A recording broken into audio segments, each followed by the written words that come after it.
Jumped deposit scam. ಈ scam ಬಗ್ಗೆ ಎಷ್ಟು ಜನಕ್ಕೆ ಗೊತ್ತಿದೆ? ಗೊತ್ತಿದ್ರೆ ಓಕೆ, ಗೊತ್ತಿಲ್ಲ ಅಂದ್ರೆ I am very sorry to say this, ನಿಮ್ಮ ಅಕೌಂಟ್ ಅಲ್ಲಿರೋ ಎಲ್ಲ ಹಣ ಖಾಲಿ ಆಗ್ಲಿದೆ. ಈ ಸ್ಕ್ಯಾಮ್ ಅಲ್ಲಿ ಏನಾಗುತ್ತೆ ಅಂದ್ರೆ, ಒಬ್ಬ ಸ್ಕ್ಯಾಮರ್ ನಿಮ್ಮ ಅಕೌಂಟ್ಗೆ ಹಣವನ್ನ ಹಾಕ್ತಾನೆ. ಆ ಹಣ ಬರ್ತಿದ್ದ ಹಾಗೆ ನಿಮಗೆ ಒಂದು ಮೆಸೇಜ್ ಬರುತ್ತೆ, your account has been credited to ಒಂದೇನೋ ಅಮೌಂಟ್ 1,000, 2,000, 3,000 ಅಂತ ಮೆಸೇಜ್ ಬರುತ್ತೆ. ಮೆಸೇಜ್ ಬಂತಲ್ಲ ಅಂತ ನೀವೇನಾದ್ರೂ ಬ್ಯಾಲೆನ್ಸ್ ಎಂಕ್ವೈರಿ ಮಾಡಬೇಕು ಅಂತ ಆ್ಯಪ್ ಹೋಗ್ಬಿಟ್ಟು ಪಿನ್ ಹಾಕಿ ಬ್ಯಾಲೆನ್ಸ್ ಚೆಕ್ ಮಾಡಿದ್ರೆ ಅಷ್ಟೇ ಸಾಕು, ನಿಮ್ಮ ಅಕೌಂಟಲ್ಲಿರೋ ಎಲ್ಲ ಹಣ ಖಾಲಿ ಆಗುತ್ತೆ. ಯಾಕಂದ್ರೆ ಅವನು ಆಲ್ರೆಡಿ ನಿಮ್ಮ ಅಕೌಂಟ್ಗೆ ದುಡ್ಡು ಹಾಕೋದ್ರ ಜೊತೆಗೇನೆ ಒಂದು ವಿಡ್ರಾವಲ್ ರಿಕ್ವೆಸ್ಟ್ ಅನ್ನು ಸಹ ಕಳಿಸಿರ್ತಾನೆ. ಸೊ ಈ ಸ್ಕ್ಯಾಮ್ ಇಂದ ನೀವು ಬಚಾವ್ ಆಗ್ಬೇಕಂದ್ರೆ ಏನ್ ಮಾಡ್ಬೇಕು ಗೊತ್ತಾ? ನಿಮ್ಮ ಅಕೌಂಟ್ಗೆ ದುಡ್ಡು ಬರ್ತಿದ್ದ ಹಾಗೆ first of all balance enquiry ಮಾಡಕ್ ಹೋಗ್ಬಾರ್ದು. ಒಂದು 45 ನಿಮಿಷ ವೇಟ್ ಮಾಡಬೇಕು. ಆಮೇಲೆ ಬ್ಯಾಲೆನ್ಸ್ ಎಂಕ್ವೈರಿ ಮಾಡೋ ಟೈಮಲ್ಲಿ 2 ಸಲ ರಾಂಗ್ ಪಿನ್ ಅನ್ನ ಹಾಕಬೇಕು.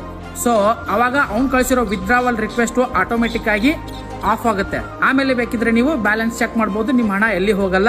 ಆಮೇಲೆ ಈ ತರ ನಿಮಗೇನಾದ್ರೂ ಆದ್ರೆ 1930 ಸೈಬರ್ ಸಹಾಯವಾಣಿಗೆ ಕಾಲ್ ಮಾಡಿ. ನಮ್ಮ ನಾಗರಿಕರು ಬಹಳ ಮುಗ್ಧರು, ಅವರಿಗೆ ಈ ತರ ಸ್ಕ್ಯಾಮ್ಗಳು ಗೊತ್ತಿರಲ್ಲ.